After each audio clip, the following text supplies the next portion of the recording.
क्योंकि आप सबसे पहले थे 2021 दिसंबर में जब आपने कहा, उस वक्त इमरान खान साहब की हुकूमत थी और आपको बहुत तनकीद का निशाना बनाया गया। आपने कहा भाई हम 16 दिसंबर 2021 के हम भाई गिरफ्तार हम ये डिफ़ॉल्ट करने जा रहे हैं, बड़ा बुरा मामला है। आपके 2-2.5 महीने बाद खुद वजीर ख़जाना होते हुए शौकत तरीन ने भी कहा कि इकॉनमी हीटअप कर रही है और मुझे बड़ा डर है कि हम ज़्यादा मामलात की तरफ जा रहे हैं।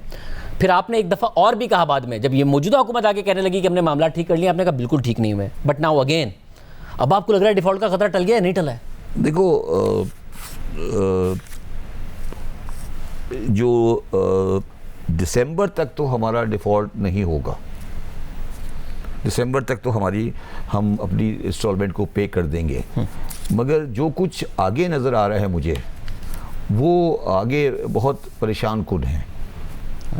और वो जो IMF वाले हैं, वो मुझे ये शक है कि जो उन्होंने आपको कागज़ बना के दिया है इस वक्त, जिसके बेस पर आपको ये ग्रांट दी गई है, पैसे दिए गए हैं, वो थोड़ा सा उन्होंने आपका फेवर किया है।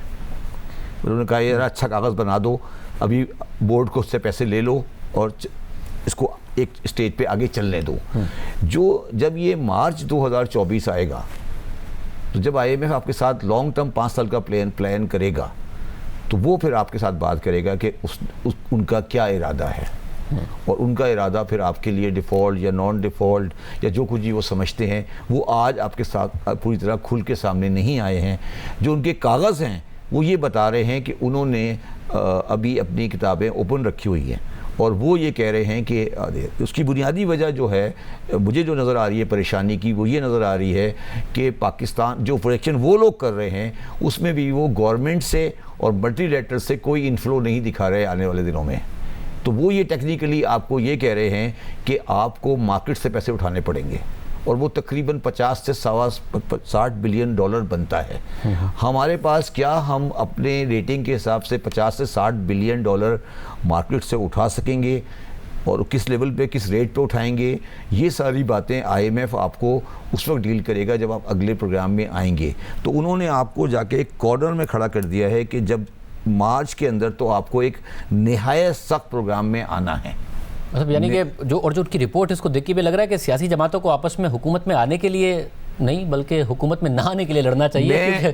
देखो शाहजेब, मैंने एक प्रोग्राम में कहा था कि पाकिस्तान में जो भी आदमी 23 के इलेक्शन जीत कर आएगा, वो निहायत बदकिस्मत इंसान होगा इकोनॉमिक पॉइंट ऑफ व्यू से, क्योंकि इतनी शदीद पोजीशन में जाने वाला है। क्योंकि IMF का जो प्रोग्राम अब आने वाला है, उसमें देखिए IMF के प्रोग्राम जो होते हैं वो सिर्फ आपको लिक्विडिटी और डिफ़ॉल्ट से बचा देते हैं, मगर अवाम के लिए, पब्लिक के लिए तो बड़े सख्त होते हैं ना वो।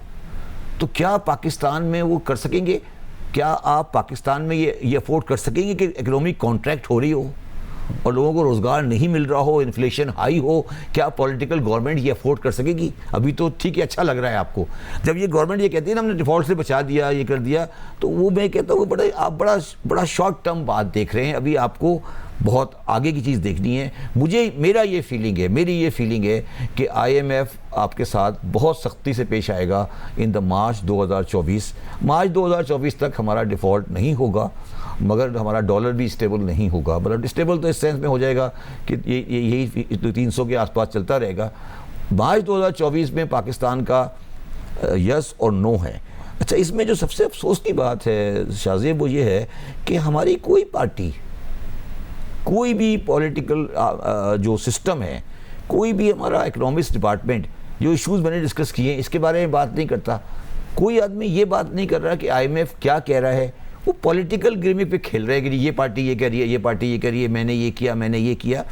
वो पाकिस्तान की बैलेंस शीट पढ़ नहीं रहे हैं। जिस तरह मैंने 16 दिसंबर 2021 को पढ़ी थी, वो आज बैठ के ये नहीं पढ़ रहे कि आगे क्या होने वाला है। पाकिस्तान की इकनॉमी के आगे वाले दिन IMF ने तो बता दी है कि हमारे हिसाब से ये है, मगर अगर आपने अपनी एक्सपोर्ट को नहीं बढ़ाया इन द ट्यून ऑफ, जो कि तकरीबन 30% से ऊपर नहीं बढ़ाया, जो कि और वो नहीं बढ़ने वाली, तो फिर आपका वैसे सवाल ये क्यों नहीं बढ़ने वाली? अगर बांग्लादेश अपना अगले साल के लिए $72 अरब का टारगेट कर रहा है एक्सपोर्ट्स प्लस सर्विसेज का, अगर भारत की भी एक्सपोर्ट्स अब मुसलसल बढ़ रही हैं, उनके $600 अरब के रिजर्व्स हो गए, mainly driven by foreign direct investment. आपने रिसेंटली फॉरेन डायरेक्ट इन्वेस्टमेंट के बारे में भी लिखा है। हमारे यहाँ ना FDI आ रही है जो भारत में खूब आ रही है, ना हमारी एक्सपोर्ट्स बढ़ रही है जो भारत और बांग्लादेश की खूब बढ़ रही है। क्यों नहीं बढ़ रही? देखिए, दो वजह है। हमारी एक्सपोर्ट, जो हम माने या नहीं माने, हमारी एक्सपोर्ट राउंड अबाउट में रहेगी फॉर द टेक्सटाइल और या IT, ठीक है। पहले दोनों पे आता हूँ मैं। और टेक्सटाइल का जो मसला है हमारा वो ये है कि टेक्सटाइल में हमारे पास अच्छी क्वालिटी की कॉटन नहीं है, ना क्वांटिटी है ना क्वालिटी है।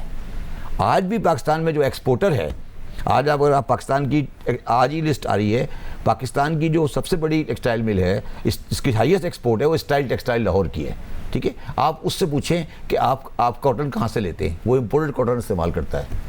तो अगर आप इम्पोर्टेड कॉटन इस्तेमाल कर रहे हैं और आपके पास लोकल कॉटन नहीं है, तो फिर आपको पूरा वैल्यू एडिड का सेक्टर बनाना पड़ता है। इम्पोर्टेड कॉटन पे यार्न नहीं बिक सकता। इस बात समझे बेसिकली। तो पाकिस्तान ने वैल्यू एडिड बनाया नहीं है। तो हमने जो टर्फ दिया है वो भी ज़्यादा स्पिनिंग में लग गया, जैसे स्पिनिंग लग गई है सारी, 2-2% पे कर्ज दिया और वो स्पिनिंग में लग गया। स्पिनिंग में लग गया, दैट्स द होल पॉइंट। तो पाकिस्तान का एक्सपोर्ट कैसे बढ़ेगा जब आपका सारा कॉटन जो है, ना कॉटन अवेलेबल है अच्छी क्वालिटी का, ना कॉटन क्वांटिटी में है, ना क्वालिटी में है। तो अगर इम्पोर्टेड कॉटन मैंने लानी है तो फिर दूसरी बात जो है पाकिस्तान की, कि पाकिस्तान के पास जो IPP वाला सिलसिला है, बिजली वाला सिलसिला है, उसके वजह से जो बिजली की पर यूनिट कॉस्ट है वो बांग्लादेश और इंडिया से सब्सटेंशियली हाई है। तीसरी बात यह है कि जो वर्किंग कैपिटल फाइनेंसिंग है वो हमारी इंडिया, इस वक्त बांग्लादेश का डिस्काउंट रेट 6.5% है, हमारा 22% है, ठीक है। बांग्लादेश का टैक्स रेट 22% है, हमारा टैक्स रेट तकरीबन 50% है। तो आप बांग्लादेश से कैसे कंपेयर कर सकते हैं? अच्छा, अब आगे चलें। अब जो अगला जो हमारा सेक्टर है IT। वैसे मगर मसला है ना, फिर बिजनेस कम्युनिटी को भी तो कुछ सोचना है ना। अगर उन्हें 2% पे मिल रहा था लोन टर्फ के तहत, जो कि साबिका हुकूमत में दिया गया, तो स्पिनिंग में लगाने की बजाय वैल्यू एडिशन में कर सकते थे ना। वही तो सवाल है ना कि जिन्होंने टर्फ दिया तो उनको ये भी देखना चाहिए था कि वो क्या कर रहा है। ये तो नहीं देखा ना उन्होंने क्या कर रहा है, उन्होंने जो स्पिनिंग लगा दी सारी टर्फ में। देखो, इसमें एक और बड़ी इंटरेस्टिंग बात मैं आपको बताऊँ। जो पाकिस्तान में सबसे बड़ा एक्सपोर्टर है इस वक्त, वो सिर्फ 10 साल पहले आया है पाकिस्तान में। तो इसका मतलब है जो ट्रेडिशनल एक्सपोर्टर है उन्होंने कुछ नहीं किया है पाकिस्तान के लिए। आखिरी बात शाहजेब उसके अंदर ये है कि हमारा जो फ्यूचर है वो है import and then re export. मतलब हमारे पास लोकल एक्सपोर्टेबल सरप्लस नहीं है। मतलब हमें क्या करना पड़ेगा कि लोकल को आप लाएं, बाहर से इंपोर्ट करें, कॉटन जैसा बांग्लादेश करता है, बनाएं और बाहर भेज दें। अगर आपने ये करना है ना शाहजेब, तो आपको इंडस्ट्रियल बेस लगाना पड़ेगा कराची में। आप इस बेस को फैसलाबाद में नहीं लगा सकते, क्योंकि आप 1000 मील की जाना और 1000 मील का आना नहीं हो सकता। और कराची में आपकी डेवलपमेंट 10, 15, 20 साल से रुकी हुई है। तो एक्सपोर्ट को अगर आपने इमीडिएटली बूस्ट देना है तो इसको बनाना पड़ेगा इंपोर्ट एंड री एक्सपोर्ट। जगह वियतनाम है या बांग्लादेश है, वो ये करता है कि इंपोर्ट करता है कॉटन और आगे एक्सपोर्ट कर देता है। इस वक्त कराची पोर्ट कासिम के एरिए में जो इंडस्ट्रियल लैंड है उसकी कीमत इतनी ज़्यादा हो गई है कि वो आप सोच नहीं सकते। आपने उसको भी कमर्शियल प्लॉट बना दिया ना। वो भी कमर्शियल प्लॉट बन गया है ना। इस वक्त जो इंडस्ट्रियल प्लॉट है, आप एक रेगुलेशन कल इशू करें कि कोई भी आदमी इंडस्ट्रियल प्लॉट को अगर 1 साल में इस्तेमाल नहीं करेगा, हम उससे प्लॉट ले लेंगे।